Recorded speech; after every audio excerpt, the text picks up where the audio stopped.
कहानी की शुरुआत होती है साल 2036 के ईस्ट यूरोप में, जहां विक्टर कोवाल नाम का एक रशियन आदमी दंगे करवा रहा था। देश में युद्ध जैसी स्थिति होने की वजह से वहां यूएस फौजियों को शांति बनाए रखने के लिए तैनात किया गया था। अमेरिका की फौज इस मिशन पर अपने साथ रोबोट फौजियों को भी लेकर गई थी, जिन्हें आमतौर पर गंप कहा जाता था। इसके बाद हम देखते हैं कि यूएस फौजी चारों ओर से दुश्मनों से घिर चुके थे और लगातार गोलीबारी होने की वजह से उनकी रोबोट सेना भी मारी जा रही थी। उन्हें वहां से निकलने का कोई रास्ता नहीं मिल रहा था। तभी लेफ्टिनेंट हार्ट नाम के एक ड्रोन पायलट को ऊपर से एक गाड़ी दिखाई दी, जिसके अंदर बहुत सारे विस्फोटक थे और वो सीधा अमेरिकन फौजियों की तरफ बढ़ती जा रही थी। उसने इस गाड़ी की खबर तुरंत मिलर को दी और एक मिसाइल से उसे उड़ाने की इजाजत मांगी, लेकिन मिलर ने उसे साफ मना कर दिया क्योंकि उनके 2 फौजी अभी भी वहाँ फंसे हुए थे और इस धमाके से उनकी जान भी जा सकती थी। अब हार्प ने कैप्टन ब्राइडन से मिसाइल लॉन्च करने की इजाजत मांगी, लेकिन उसने भी इसके लिए इनकार कर दिया। अपने सीनियर ऑफिसर्स के मना करने के बावजूद भी हार्प ने एक मिसाइल से उस गाड़ी को उड़ा ही दिया। इस सब में मिलर की टीम के 2 फौजी मारे गए, लेकिन बाकी के 38 की जान बच गई। लेकिन फिर भी मिलर को हार्प पर बहुत गुस्सा आया। हार्प ने अपने सीनियर ऑफिसर्स के आदेश ना मानकर बहुत बड़ी गलती की थी, इसलिए उसे वहां से हटाकर यूक्रेन में मौजूद यूएस मिलिट्री बेस पर भेज दिया गया। वहां उसकी मुलाकात होती है कर्नल एकहार्ट से। मिशन पर जाने से पहले एकहार्ट ने उसे कहा कि अगर तुम यहाँ से जिंदा बच निकले तो तुम्हें वापस एयरफोर्स में भेज दिया जाएगा, लेकिन अगर तुम मारे गए तो तुम्हारी कहानी बाकी के पायलट्स को चेतावनी के तौर पर सुनाई जाएगी। इसके बाद हार्प की मुलाकात कैप्टन लियो से हुई, जो इस मिशन में उसका सीनियर ऑफिसर था। लियो ने हार्प को अपने मिशन में शामिल किया, जहां उन्हें साथ मिलकर एक क्लिनिक तक वैक्सीन्स पहुंचानी थी। असल में वहां पर एक जानलेवा बीमारी फैल रही थी और वो आम लोगों की रक्षा के लिए ही ये वैक्सीन्स ले जा रहे थे। इसके बाद लियो ने उसे विक्टर कोवाल के बारे में बताया, जिसने यूक्रेन में बम धमाके करके 25,000 लोगों की जान ले ली थी। इस वक्त विक्टर कोवाल सिस्टेमा पेरीमीटर नाम की एक जगह पर पहुंचने की फिराक में था, क्योंकि वहां पर एक रशियन न्यूक्लियर बम मौजूद था, जिसका इस्तेमाल करके विक्टर न जाने कितने मासूम लोगों को मारना चाहता था। अब लियो ने हार्प को विक्टर को पकड़ने की जिम्मेदारी भी सौंप दी।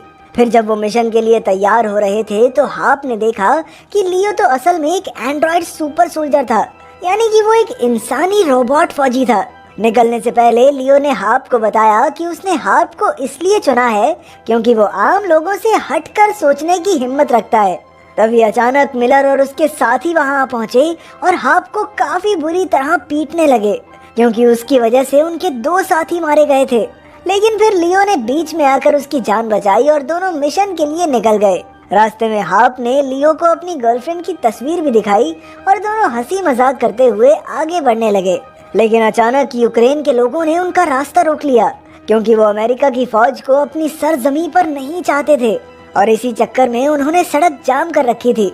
तभी अचानक गंप ने वहाँ एक गोली चला दी, जिससे भीड़ और भड़क उठी। लेकिन फिर लियो ने लोगों के लीडर से बात करके जैसे तैसे मामला शांत किया। लेकिन उसी पल विक्टर के आदमियों ने यूएस फौजियों पर हमला बोल दिया और वहां पर जबरदस्त गोलीबारी शुरू हो गई। विक्टर की फौज ने बम धमाके करके कई गंप्स को नष्ट कर दिया, इसलिए लियो और हार्प को वैक्सीन्स लेकर पैदल ही निकलना पड़ा। आखिरकार जब वो रेफ्यूजी कैंप में पहुंचे तो उन्होंने क्लिनिक में मौजूद डॉक्टर को वैक्सीन दी। लेकिन उसी समय विक्टर के एक शूटर ने लियो और हार्प की जान लेने के लिए उन पर गोली चला दी, पर उसका निशाना चूक गया और गोली डॉक्टर और नर्स को जा लगी। फिर लियो ने तुरंत उस शूटर पर वापस गोली चलाकर उसे पकड़ लिया और उससे विक्टर का पता पूछा, लेकिन शूटर ने कोई जवाब नहीं दिया और आखिरकार आम लोगों ने मिलकर उसे पीट पीट कर मार डाला। तब हार्प ने लियो से कहा कि उसे इस सब के बारे में बेस तक खबर पहुंचानी चाहिए, लेकिन लियो कहने लगा कि हमारे पास इतना वक्त नहीं है, इस वक्त हमारा मकसद सिर्फ विक्टर को पकड़ना है। बाद में जब वो ट्रक में बैठ गए तो लियो ने उसे समझाया कि सुपर सोल्जर होने की वजह से उसे कुछ नियम तोड़ने की इजाजत है। इसके बाद वो दोनों सोफिया नाम की एक लड़की से मिले, जो यूक्रेन की ओर से लड़ रही थी। उसने लियो और हार्प को बताया कि यहीं आसपास कुछ खास कोड्स छिपाए गए हैं, जिन्हें हासिल करके विक्टर न्यूक्लियर बॉम्ब्स गिराना चाहता है। इससे पहले कि विक्टर उन कोड्स को हासिल करे, लियो और हार्प को उसे पकड़ना होगा। फिर सोफिया ने उन्हें एक हथियार बेचने वाले आदमी से मिलने को कहा, जो उन कोड्स का पता जानता था। इसके बाद लियो और हार्प ने सोफिया से भी कई हथियार खरीदे। सोफिया ने उन्हें बताया कि ये सारा पैसा युद्ध में अनाथ हुए बच्चों की मदद के लिए जाता है, तो हथियार खरीद कर भी अच्छा ही काम किया तुम दोनों ने। इसके बाद वो उन्हें बाजार तक छोड़ने गई, जहाँ उनकी मुलाकात ओशलैक से हुई। पर ओशलैक के आदमियों ने लियो पर हमला बोल दिया, लेकिन लियो भी कोई आम इंसान नहीं था। उसने बड़ी आसानी से उन सबको धूल चटा दी। तभी ओशलैक मौका देखकर वहां से भागने लगा, लेकिन लियो ने उसे भी धर दबोचा और उससे कोड्स का पता बताने को कहा। आखिरकार ओशलैक ने उसे बताया कि कोड्स पास के ही एक बैंक में मौजूद हैं।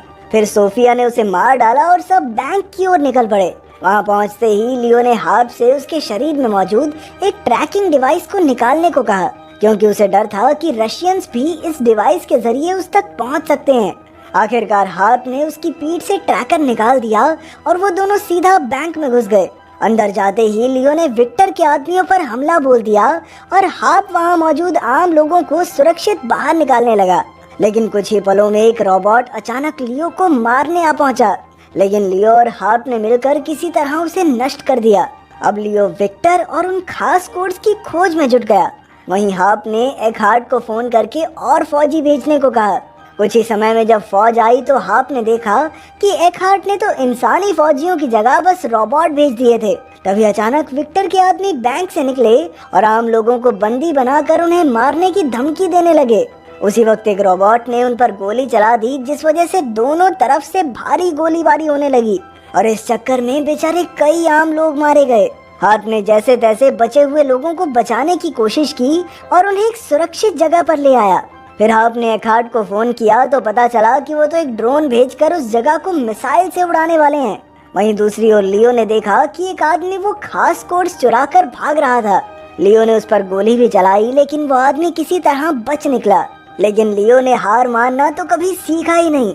वो उसका पीछा करता रहा और काफी दूर तक भागने के बाद लियो ने उसे धर दबोचा। लियो ने उससे कोड्स के बारे में पूछा, लेकिन बदकिस्मती से ये आदमी विक्टर नहीं था। दूसरी ओर हम देखते हैं कि एकहार्ट ने बैंक पर मिसाइल्स गिराकर सब कुछ तबाह कर दिया था। उसे लग रहा था कि इस धमाके में लियो और विक्टर की भी मौत हो गई है।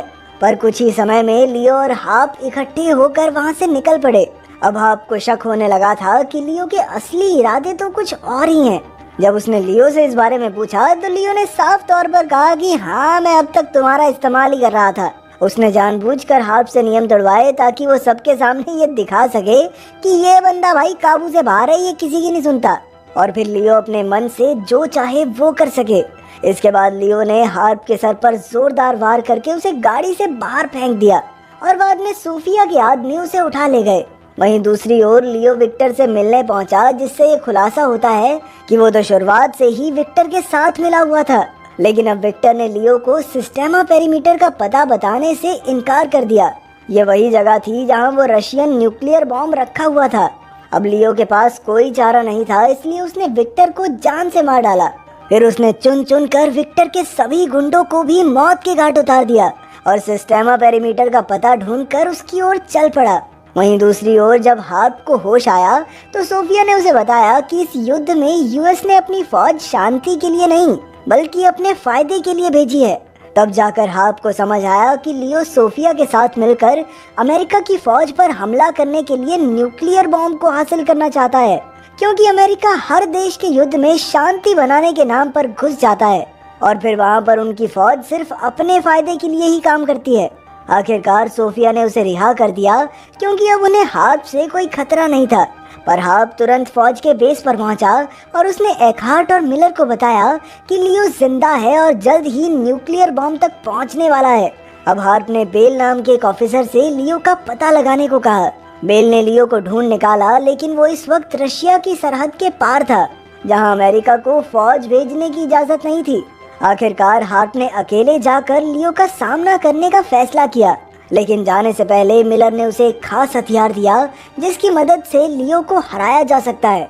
आखिरकार हार्प उस पते पर पहुंचा जहां न्यूक्लियर बॉम्ब रखा गया था। वहीं लियो ने तो अंदर कोड्स डालकर मिसाइल को चालू भी कर दिया था, पर जैसे ही हार्प उस कमरे में पहुंचा तो लियो ने उसे देख लिया और उसने हार्प का गला घोंटकर उसे बेहोश कर दिया। इसके बाद लियो ने मिसाइल के बटन दबाए और इसी के साथ न्यूक्लियर बॉम्ब फटने की उल्टी गिनती शुरू हो गई। तभी हाप को होश आया और उसने मिलर के दिए हथियार से लियो पर हमला करना शुरू कर दिया। कुछ ही समय में लियो का शरीर टूटने लगा, पर तभी लियो ने हाप को अपने असली मकसद के बारे में बताया। उसने कहा कि वो इस न्यूक्लियर बॉम्ब को अमेरिका पर गिराना चाहता है ताकि उस जैसे और इंसानी रोबोट्स बनाने वाला एआई सिस्टम खत्म हो जाए। वो ऐसा इसलिए करना चाहता था क्योंकि अमेरिका के सुपर सोल्जर्स बनाने से सिर्फ युद्ध को ही बढ़ावा मिलता था, ना कि शांति को। पर हाप ने इस जगह की जानकारी यूएस बेस को दे दी और उन्हें इस जगह पर मिसाइल गिराकर बॉम्ब नष्ट करने को कहा। आखिरकार एक हार्ट ने मिसाइल दागकर उस पूरे इलाके को तबाह कर दिया, जिससे न्यूक्लियर बॉम्ब भी नष्ट हो गया और अमेरिका में होने वाली तबाही भी बच गई। हम देखते हैं कि हाप वहां से बचकर वापस बेस की ओर निकल पड़ा और अपनी गर्लफ्रेंड की तस्वीर देखकर उसे याद करने लगा।